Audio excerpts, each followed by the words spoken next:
2024년 11월 9일 토요일 돈다방 미쓰리 시작하겠습니다.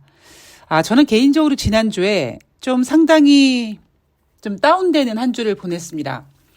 지난주 초에는 미국의 대통령이 당선이 됐는데 트럼프가 당선됐고요.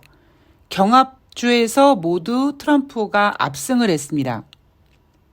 그리고 그 다음에 미국의 11월 FOMC 회의가 열렸고 연준은 25bp 금리 인하를 했습니다. 뉴욕 증시는 사상 최고치를 향해 열심히 달려나가고 있고요. 제가 앞에 방송에서 이런 얘기 해드렸습니다. 트럼프가 예전에 힐러리와 대통령 선거에 나왔을 때 월가에서는 만약에 트럼프가 대통령이 된다면 뉴욕 증시가 크게 하락할 것이다 라고 의견을 냈던 전문가들이 정작 트럼프가 당선이 되자 트럼프가 당선이 됐으니 이제 그는 미국을 위해 일할 것이다. 그의 아메리칸 퍼스트는 결코 미국 경제에 부정적이지 않을 것이다. 이런 의견을 내면서 트럼프의 어떤 5년을 장밋빛 전망으로 포장을 했습니다. 물론 그 이후에 트럼프가 대중무역 관세 전쟁을 시작하면서 뉴욕 증시 마감 현황에서 매일매일 트럼프 대통령이 어쨌고 이런 이야기들이 많이 나왔다. 이런 얘기를 해드렸습니다. 미국은 11월 달 굉장히 큰 이벤트 2개를 잘 보냈죠. 전반적으로 올해 11월 5일 있었던 미국의 대통령 선거는 올 한 해 동안 어찌 보면 뉴욕 증시를 견인한 굉장히 큰 이벤트였고요. 11월 달 FOMC 회의에서는 25bp 금리 인하를 함으로써 한편으로는 이제 미국의 고금리 시대가 좀 저물어 가는구나 라는 생각과 함께 또 다른 생각으로는 미국이 또 이렇게 금리를 인하해야 될 정도로 역시 경제가 좋지 않구나 이런 여러 가지 해석을 나누게 됐던 시간이었습니다. 자, 오늘 돈다방 미쓰리 11월 6일, 11월 7일, 11월 8일 금요일 뉴욕 증시 마감 현황 3일치를 정리할 텐데 제가 방송을 올려드리지 않은 이유가 뭐냐면 할 얘기가 없습니다. 그러니까 일단 지금은요. 모든 관심이 도널드 트럼프 대통령의 당선, 재선 이 얘기밖에 없습니다. 그러니까 저는 그 부분에 있어서 아까도 말씀드렸듯이 이 미국 월가놈들은 영악해서 트럼프 대통령의 재선에 대해서 장밋빛 전망을 내놓고 있는 부분이 어느 정도 뉴욕 증시의 상승을 견인할 수 있겠죠. 앞으로 물론 이런 움직임은 계속가지 않을 겁니다. 자, 문제는 제가 기분이 다운된 이유 중에 하나는 이런 거죠. 대한민국은 그러니까 주 초반에는 미국 대통령 선거와 FOMC 큰 이벤트를 긴장감 있게 보내다 보니 어떻게 트럼프가 또 대통령이 되지? 대충 예상은 하고 있었습니다만. 그리고 25bp 금리 인하를 또 했구나. 이런 정도였는데 주 후반에 가니까 대한민국의 대통령이라고 하는 인간이 기자회견을 하는데 반말을 찍찍거리고 김건희가 순진하다는 둥 제가 공천 개입 안 했다는 둥 이런 2시간 동안의 정말 광기 어린 기자회견을 보면서 대한민국의 국민의 한 사람으로서 대한민국 대통령의 수준이나 그 어떤 자질이나 어떤 인성 이런 것들이 정말 땅바닥에 있는 저런 인간이 대통령으로 있다니 정말 쪽팔리고 심란하고 그렇더라고요. 앞으로 대한민국은 어떻게 될 것인가 이런 생각도 좀 많이 들게 됐고요. 다시 말씀드리지만 뉴욕 증시는 이제 고공행진을 멈출 겁니다. 물론 제가 예상했던 것보다 더 강해요.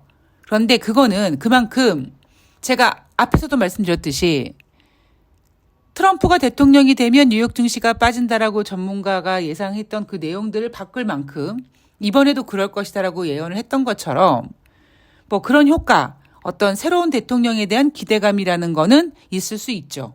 그리고 금리 인하가 당연히 주식시장의 악재는 아니니까 마지막 휘날레를 잘 날리고 있구나라고 생각을 하는 반면에 대한민국 주식시장은 여전히 장중 변동성 심하고 2,500포인트에 머물러 있고 제가 예언해 드렸던 것처럼 이런 분위기로 연말까지 갈 텐데 지금 이 상태에서 한 단계 레벨 다운될 것이다. 그러니까 한 2,500도 저는 반납할 거라고 보고 있습니다.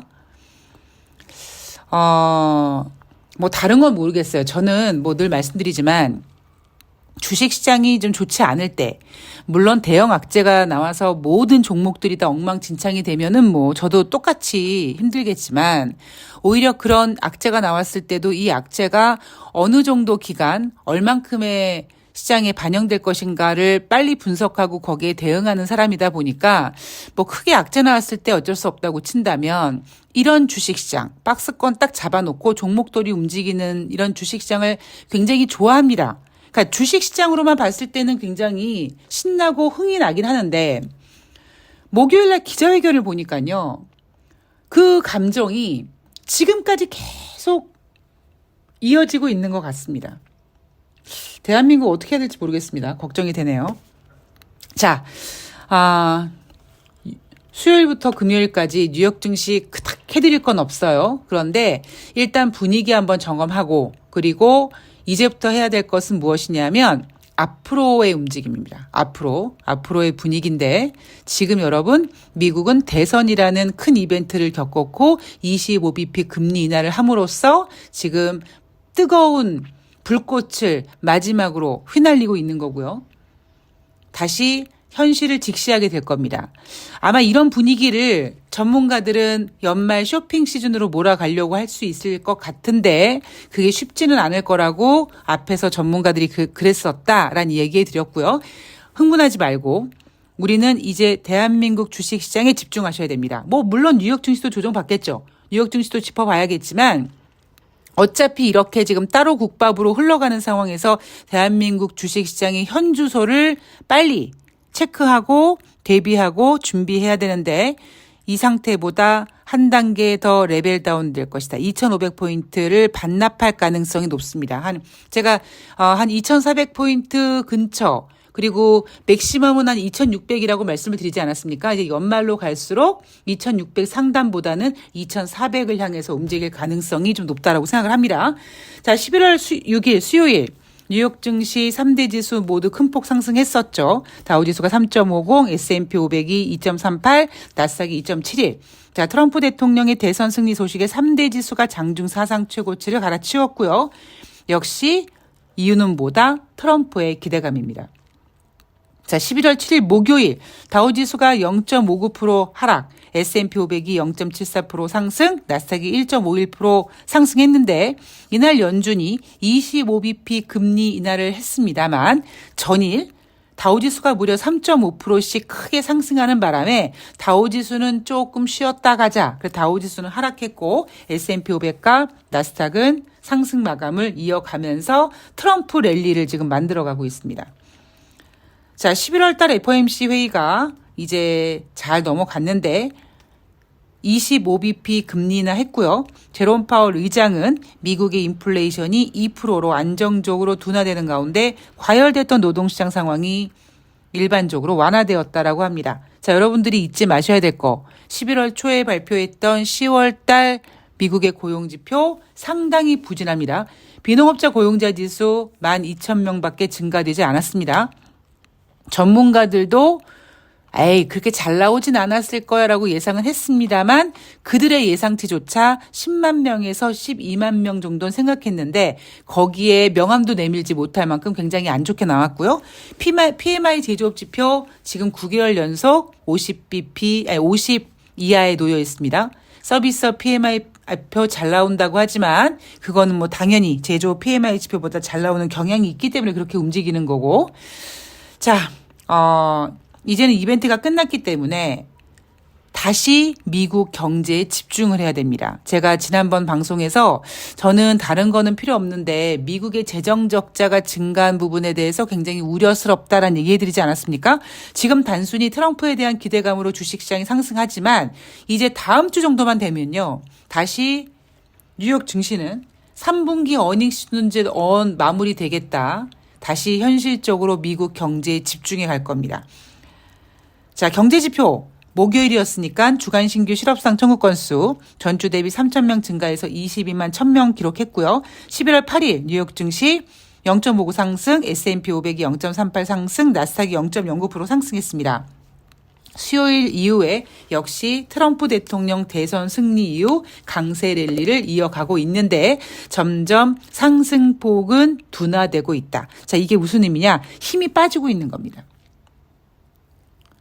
자, 다음 주에는 일단 주식시장은 우리나라 증권사 같은 경우에는 이제 중국 광군절을 볼 거예요. 그리고 소비 시즌 얘기를 할 텐데 제가 계속 강조해 드리지만 이번 소비 시즌 그렇게 크게 기대하면 안 된다라고 말씀을 드리고 싶습니다. 문제는 뭐냐면 우리나라는 사실 그렇게 기대가 안 되는데 지금 미국은 주식시장이 워낙 고공행진하다 보니까 연말을 맞아서 또 미국 국민들이 또 광분의 그 지갑을 열 수 있는 상태가 벌어질 수 있거든요.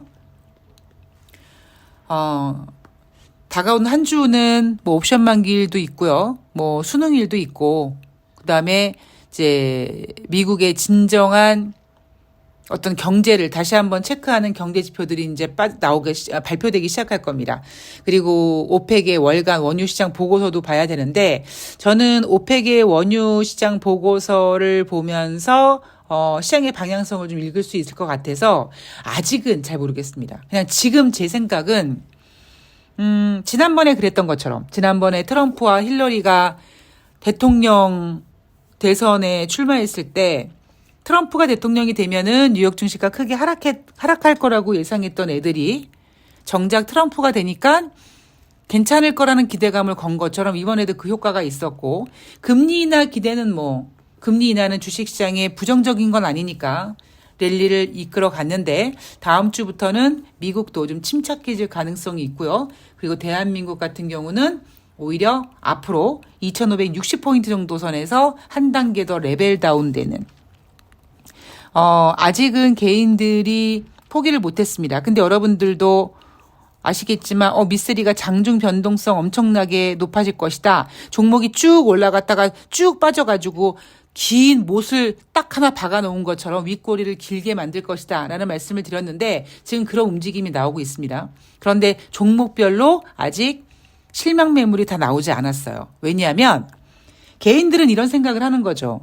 아니 미국이 저렇게 올라가는데 우리나라도 올라가겠지라는 정말 굉장히 바보스러운 생각을 하고 있는데 대한민국 주식시장 안에 오르지 못할 겁니다. 저는 오히려 2,400포인트까지 내려놓을 거라고 보고 있기 때문에 다시 한번 말씀드리지만 앞으로는 종목 장세가 더 이어질 거고요. 제가 지금 조심스럽게 보는 내년도 상반기, 내년도 최소한 상반기까지는 이런 분위기가 지속될 가능성이 높습니다. 그런데 아마 내년 상반기, 내년 초에는 주식시장이 한번 출렁거리는 일이 생기지 않을까라는 생각을 지난번에도 한번 말씀드렸고 지금 제가 예상하고 있는데 그게 뭘지는 모르겠습니다. 그건 제가 계속 체크를 해볼 테니까 일단 제 생각만 열어드리면 연말까지는 이런 분위기가 이어갈 텐데 지금 2,500포인트보다는 한 단계 레벨 다운 될 것이며 개별 종목 장세가 이어지겠지만 2018년도, 2019년도 막 종목들이 막 올라가고 즉 유동성 장세에서 종목들이 신나게 올라가는 그런 장세가 아니라 개인들 홍군형 내주는 개인들 피눈물 나게 해주는 아이고 내가 괜히 팔아서 물타기 했네 그냥 갖고 있을 걸 어차피 손해봤는데 저 녀석이 올라가서 내가 내 걸 팔고 저걸 샀는데 저건 더 내려가네 뭐 이런 정말 홍군형 나는 장들이 이어질 거니까 여러분들 좀 각오하시기 바랍니다. 지난주 뉴욕 증시가 고공행진을 했다고 해도 대한민국 주식시장은 전혀 그런 분위기에 지금 동승하고 있지 못합니다. 현실 파악 가장 중요하다라는 말씀 다시 한번 드리고요. 내일 방송은 좀 집중을 해봐야겠죠. 사실 저 이번 주 한 주는 지난 한 주는 대통령 선거부터 시작해서 FOMC 회의 그리고 지금 저의 멘탈을 완전히 무너뜨리게 한 거는 윤석열의 기자회견이거든요. 이제 그런 걸 다 뒤로 하고 다음 주 11일부터 15일까지 주식시장에서 잘 체크해야 될 것들, 움직임들 꼼꼼히 체크해서 내일 방송에서 정리해 드리도록 하겠습니다. 대한민국 어쩌죠?